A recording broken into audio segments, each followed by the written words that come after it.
This is not my favorite thing to do, but I'm here. I'll just tell you a little bit of background about myself. I am a doctor of audiology. I went to a lot of school to do what I do. I got my doctorate degree from Utah State. While I was getting my doctorate degree, I met my wife, Ashley, and she was actually born and raised down the road in Payson.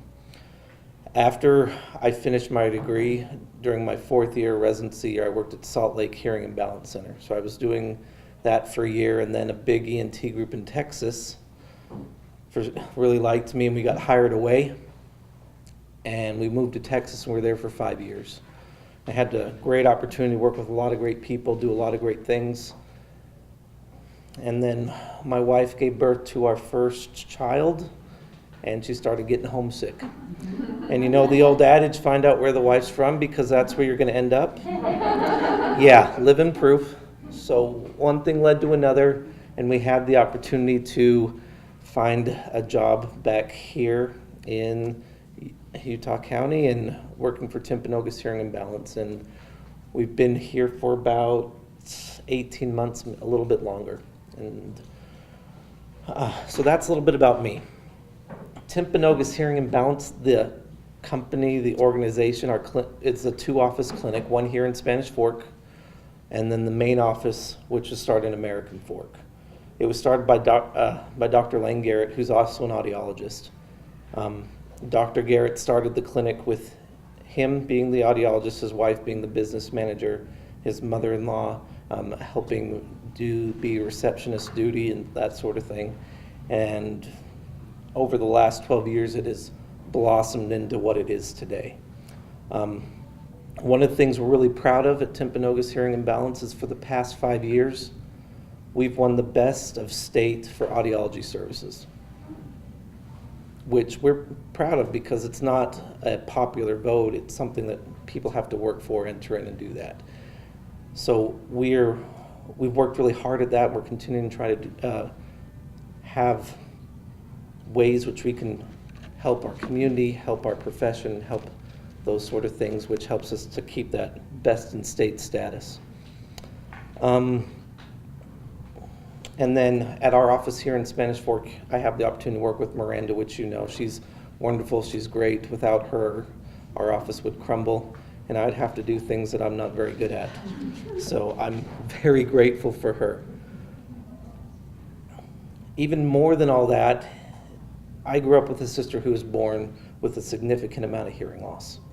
I've seen how hearing has made such an impact in her life, the lives of her friends, my family, those sort of things. I've watched as my dad has aged and has got hearing loss due to age and other factors. I'm a big proponent in what I do, not because it's my profession, but because I've been on the other side. I've seen how much services can help people. And so when I talk about some of these things, I get kind of passionate about it because, yes, it's my profession, but I consider it's my family. This is what I do, and I do it because I love it. I know one of the things that Rotary is a big proponent of is to eradicate polio. Polio, there's a lot of stuff out there on the internet, a lot of research things that talk about polio and hearing loss. About half of them say there's no direct relationship, and the other half say that polio affects hearing loss because polio affects nerves, muscles, and all those things. And surprise, your ear is made up of nerves and muscles and all those things. So it depends on who you read, but hearing loss is something that polio can affect, and I know that's one of Rotary's big missions. And so when I was asked to talk to Rotary, I was honored, but I also was a little bit nervous. I didn't know what I was going to talk about other than, yeah, polio may or may not affect hearing loss. So I'm done. Just kidding. So what I'd like to talk about is a couple things. First, I kind of want to talk about hearing loss in our community, how prevalent it is in our community, how it could affect directly our community, because Rotary Club is a service organization for our community. So let's talk about how it affects our community, our neighbors, our friends, our family members, our coworkers. And then I want to talk about Hearing loss and how it affects individuals, how hearing aids can help overcome some of those effects, and why hearing loss is such a big deal. And then I want to sort of take all that information for the why we do what we do, and then talk about some of our things that we're looking for to do in Christmas, and maybe some other things we can partner with in the future. So all the research out there says about 20% of people in America, so about 48 million, have hearing loss. So if we take that 20% and apply it to Spanish Fork, based on the most recent census and saying, yeah, there's been a lot of building, we're talking about 8,000 people just in Spanish Fork that have hearing loss. 8,000. In this room, I know of one person who has hearing loss. I'm sure all of us, if we thought about it, we can think of somebody. Hearing loss touches lives. It affects lots of people. If we look at the stats a little deeper, 65 and over, about 1 in 3 people have hearing loss. So again, we apply that to Spanish Fork stats off of the census. We're talking around 480 people, give or take some. So again, out of that 8,000, only about 500 are over 65. The other side of the coin, between 5 years and 18, about another 500 people in Spanish Fork, 500 kids, probably have hearing loss, based on the statistics. So 18 to 65, we're talking about approximately 7,000 people. Hearing loss is not an old person problem. Hearing loss affects people of all ages, genders, race. It affects society. In fact, other than hypertension, it's up there in the top 1 or 2 of prevalent diseases that affects America. Hearing loss is out there. It's real. So when we look at hearing loss and the effect that hearing could have on hearing loss, let's talk about some other statistics. Let's talk about workplace. While mild hearing loss in the workplace isn't necessarily a big affector of people's income, the more hearing loss people have, there's more drop in income. So people are getting paid less because of how they're perceived with hearing loss. Whether it's that they can't do what they're told, whether they're missing things and not getting things done, hearing loss is affecting their social economic standing.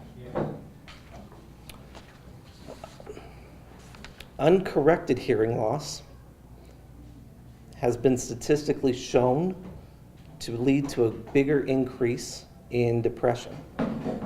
So think about it. If you can't hear very well, you're going to pull away from society. You're going to stop communicating like you have in the past, which is going to make you more depressed, and that depression is going to grow. So hearing loss affects mental health. Hypertension has been shown to accelerate hearing loss. So people with high blood pressure and that sort of thing, and they have hearing loss, chances are it's going to accelerate faster than if they didn't. Smokers have a 70% higher chance of hearing loss than non-smokers. People with diabetes, again, 2 times greater chance of having hearing loss. The inner ear has 2 main jobs. It helps you to hear, and also helps you to keep balanced and stable. People with a mild hearing loss are 2 times greater to have balance issues that cause them to fall. So now we're talking about falls, hospital stays, all these things. Hearing loss, untreated, has effect down the line, monetarily, socially, economically. It affects a lot of people in a lot of different ways. Do you see, I don't know what the correct name is, it's hearing processing disorder, they call it the big D. Auditory processing disorder. And we see that a lot in children. Do you work with that as well? We do auditory processing testing. My wife, she was getting her master's degree in speech pathology. Usually in schools, people with auditory processing disorder, the schools have a district audiologists that do the testing. They may make some recommendations, but the day-to-day treatment is usually done by the speech pathologist. There are some that's a good question, there are some things that can be done. There are some things that, depending on where you are, either auditory processing is part of a learning disability like ADD and ADHD, or auditory processing is a complete independent thing. Depends on how the district views it. And so how the district views it, the treatments are going to be a little bit different. If I had my honest opinion, auditory processing is a real thing, but it's probably a smaller group than they're being lumped into. Better testing for auditory processing and learning disabilities would probably get a more true division on what is what. Does that answer your question?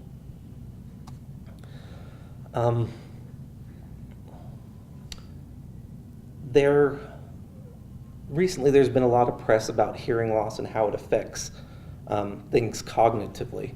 There was a 12-year study by Johns Hopkins University that found that hearing loss is linked to dementia. A mild hearing loss, people are 2 times more likely to have dementia. A moderate hearing loss, 3 times more likely, and a severe hearing loss 4 times more likely to get dementia if it goes untreated. That's scary. Some of us may have seen a parent, grandparent go through that. It's a scary thought. But a new study that came out this week, over 25 years, shows that people who've worn hearing aids, it slows or prevents cognitive decline in the auditory region. So just by wearing a device like a hearing aid, you could actually slow or prevent some cognitive decline. So when I talk about hearing and hearing loss and potentially hearing aids and that sort of thing, it's not just I want to hear better, I want to hear my grandkids. It's talking about keeping your whole being healthy, active, engaged.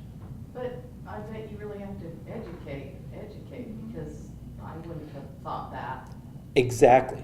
People see, hearing aids, they cost so much, they're just trying to get my money. That's one of the reasons why I wanted to share this, is because, yes, hearing aids cost money. That's a topic for another day about price and why they are. But when you understand hearing is related to health, it makes a difference on how you look at it. If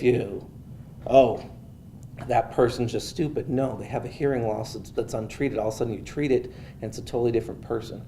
I've worked with somebody who up to the age of 12, they missed in schools the hearing screening and everybody thought they were stupid. They couldn't do the testing. They thought they were mentally challenged. We did the hearing test, found out they had a hearing loss. We put hearing aids in their ears, and within a year, that child not only was normal, but was doing better than anybody ever could possibly have figured out. And that's one child who slipped through the cracks of the hearing screenings. And simply putting some devices in her ears changed her life.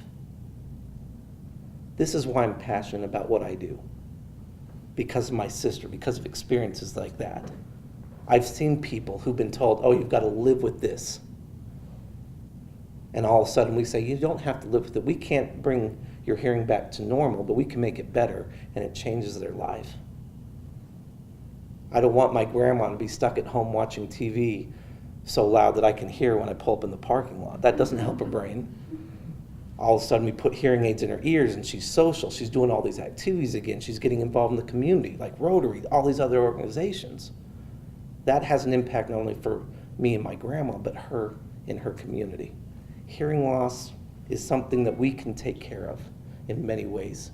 And by take care of, I mean help to feel like they are back in society. Because of all this stuff I talked about, it's scary. But the scariest fact of all that is 1 out of every 5 people with hearing loss who could benefit from a hearing aid actually has one. 1 out of 5. So we're talking about 4 out of 5 people are potentially causing damage to their brain, becoming depressed, sinking back, going away from their society, from their community. Their stories, their experiences, going to be lost. But if we can get them with hearing devices, it can help that out.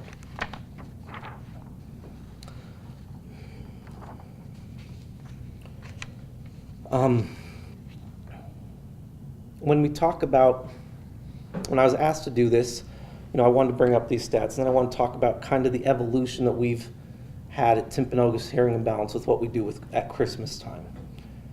When Timpanogos Hearing and Balance was started, they wanted to find ways to give back to the community, do things to help. And so Dr. Garrett started saying, all right, at Christmas time, we want to donate a set of hearing aids to people in need who may not be able to afford it because of everything they can do.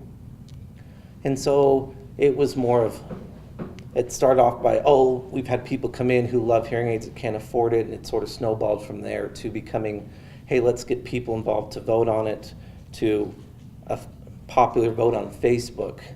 And the way Miranda and I have talked about it is we want to sort of think outside the box a little bit and do something a little different. We want our community to be involved with what we do. So Miranda's mentioned it at Rotary before, is we want to get the Rotary involved with trying to help us find individuals that would benefit from hearing aids at this Christmas time because of all the stuff we talked about. Whether it's a child, whether it's an adult, whether it's a senior citizen, we don't care. We want to find somebody through the community who we really feel like could see a significant benefit from these hearing aids.